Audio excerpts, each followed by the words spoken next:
देखो कोई विकास हमारी जिंदगी में नहीं हो। देखो हमारे बच्चे भूखे मर रहे हैं, हमारा परिवार भूखा मर रहा है, हम खुद चिल्ला रहे हैं, रोडों पे आ रहे हैं, ठीक है। इसके हम अगर इस वक्त हमारे साथ इंसाफ नहीं। मोदी जी 2014 में उधमपुर में आए थे, उन्होंने वैष्णो माता की कसम खा के कहा था कि अगर साहब मैं प्रधानमंत्री आ गया तो मैं सबसे पहले होम गार्ड का जो है उसको उनका देखूंगा, उनको परमानेंट करूंगा। लेकिन 2014 में कितने होम गार्ड्स ने वोट दिया भाजपा की सरकार बनाने को? मैम सब ने, जब मोदी जी ने ये भाषण दिया था उधमपुर में, उसके बाद होमगार्ड का एक भी बच्चा और उनके परिवार का एक भी बच्चा पीछे नहीं रहा था वोट देने से। सब ने दिया था कि मोदी जी आज हमारा जो है भविष्य बनाएंगे, हम मोदी जी को वोट दें, हम हमें परमानेंट करेंगे। लेकिन 10 साल हो चुके हैं, 10 साल में कुछ नहीं किया मोदी जी ने।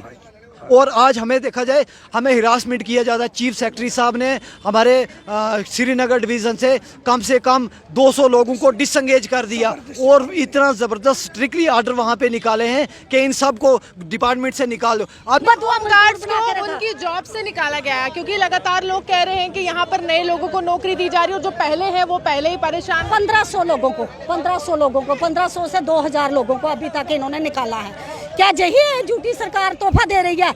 Digital India, make in India, एक विधान एक निशान एक संविधान। ये लोग ट्रेनर लोग हैं, ये इन्होंने बहुत कुर्बानियां दी है। खाकी को शर्मसार कर रही है, खाकी के लोगों को राख कर दी है, खाकी के ऊपर खंजर मार रही है जो बड़े बड़े अधिकारी बैठे हैं। और हम यही जम्मू कश्मीर में इस समय स्थायी व स्थिर सरकार नहीं है। जम्मू कश्मीर को केंद्र शासित प्रदेश में तब्दील कर दिया और उसी के तहत उपराज्यपाल की बड़ी जिम्मेदारी बनती है कि जम्मू कश्मीर में वो तमाम सुविधाएं लोगों को प्रदान करवाए जो एक चीफ मिनिस्टर करता अगर जम्मू कश्मीर एक राज्य होता। तस्वीरें आपको एलजी हाउस के बाहर से दिखा रहे हैं जहां पर लगातार जो है उम्मीद की किरण उपराज्यपाल मनोज सिन्हा को माना जा रहा है और एक ही सवाल उनसे भी पूछा जा रहा है कि जम्मू कश्मीर में इतना भेदभाव क्यों? अन्य केंद्र शासित प्रदेशों में होमगार्ड्स की सैलरी जो है कहीं 24,000 है, कहीं 25,000 है, कहीं 20,000 है, तो वहीं जम्मू कश्मीर में महज 2700 रुपए क्यों होमगार्ड्स को दिए जाते हैं? तस्वीरें हम आपको जम्मू से दिखा रहे हैं और एक तरफ उपराज्यपाल मनोज सिन्हा का घर एलजी हाउस और दूसरी तरफ प्रदर्शन करते हुए लगातार जो है होम गार्ड्स। सबसे पहले आपको तस्वीरें दिखाते हैं। यहाँ पर ये कहा जा रहा है कि मोदी जी अब होम गार्ड्स के मन की बात सुने क्योंकि लगातार प्रधानमंत्री खुद के मन की बात करके चले जाते हैं। क्या मन में क्या है आपके और कौन सी बात है जो आप प्रधानमंत्री? हम आपका और हम आपके मीडिया का वेलकम और धन्यवाद करते हैं कि हम लोगों की, गरीब लोगों की आवाज़ को आप इशाना बशाना बुलंद करते हैं। बहुत बहुत शुक्रिया आपका। तो सर से पहले हम यही कहना चाहते हैं कि सर 9-10 साल हो गए हमको यहाँ पे सर ये हेजिटेशन करते हुए। आज तक सर हमारा कोई काम, जैसे टस का मस्त ठंडी बस्ती में चल रहा है, सर हमारा कोई काम अभी होम गार्ड का नहीं हुआ है। तो इसी मीडिया के वसाले से हम ये गवर्नमेंट से एक रिक्वेस्ट करते हैं कि 2014 का मोदी जी ने जो वादा किया था कि सुप्रीम कोर्ट और हाई कोर्ट का भी हमारे पास डायरेक्शन है, इसको इम्प्लीमेंट क्या किया था? वादा किया था कि हमारी सरकार आते ही होम गार्ड का पक्का किया जाएगा। पूरी सैलरी और पूरी ड्यूटी होम गार्ड की ऑल इंडिया में एक समान वेतन समान कार्य होगा।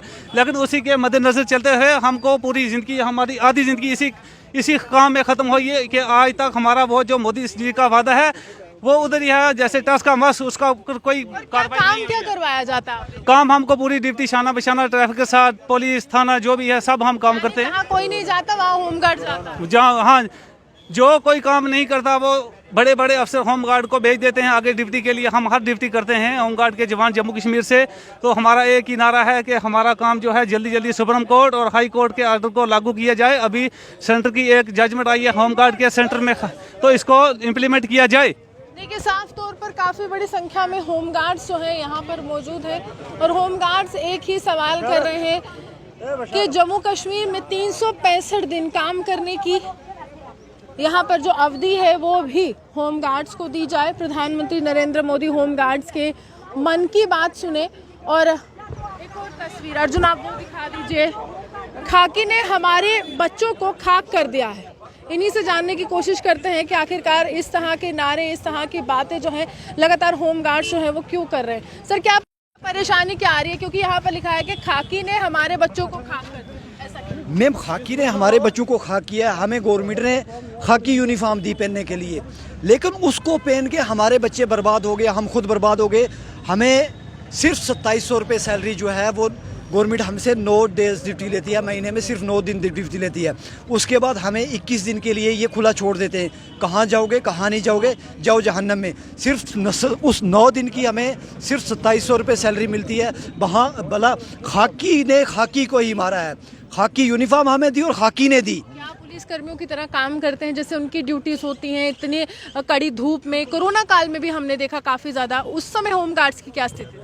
मैम देखिए, जहाँ एक चौक में सीआरपीएफ का एक जवान खड़े होके 1 लाख रुपए सैलरी लेता है, वहीं उसके साथ शाना बशाना हम भी उसी चौक में खड़े होके और हमें दिन का 300 रुपये, 9 दिन का 2700 रुपये मिलता है। भला इससे ज़्यादा हमारे साथ नाइंसाफ़ी क्या हो रही है?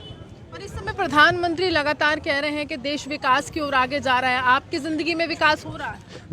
मैम कुछ नहीं है। देखो, कोई विकास हमारी ज़िंदगी में नहीं हो। देखो, हमारे बच्चे भूखे मर रहे हैं, हमारा परिवार भूखा मर रहा है, हम खुद चिल्ला रहे हैं, रोडों पे आ रहे हैं, ठीक है। इसके हम अगर इस वक्त हमारे साथ इंसाफ नहीं। मोदी जी 2014 में उधमपुर में आए थे, उन्होंने वैष्णो माता की कसम खा के कहा था कि अगर साहब मैं प्रधानमंत्री आ गया तो मैं सबसे पहले होमगार्ड का जो है उनका देखूंगा, उनको परमानेंट करूंगा। लेकिन 2014 में कितने होमगार्ड्स ने वोट दिया भाजपा की सरकार बनाने? मैम सब ने, जब मोदी जी ने ये भाषण दिया था उधमपुर में, उसके बाद होमगार्ड का एक भी बच्चा और उनके परिवार का एक भी बच्चा पीछे नहीं रहा था वोट देने से। सब ने दिया था कि मोदी जी आज आप हमारा जो है भविष्य बनाएंगे, हम मोदी जी को वोट दें, हम हमें परमानेंट करेंगे। लेकिन 10 साल हो चुके हैं, 10 साल में कुछ नहीं किया मोदी जी ने।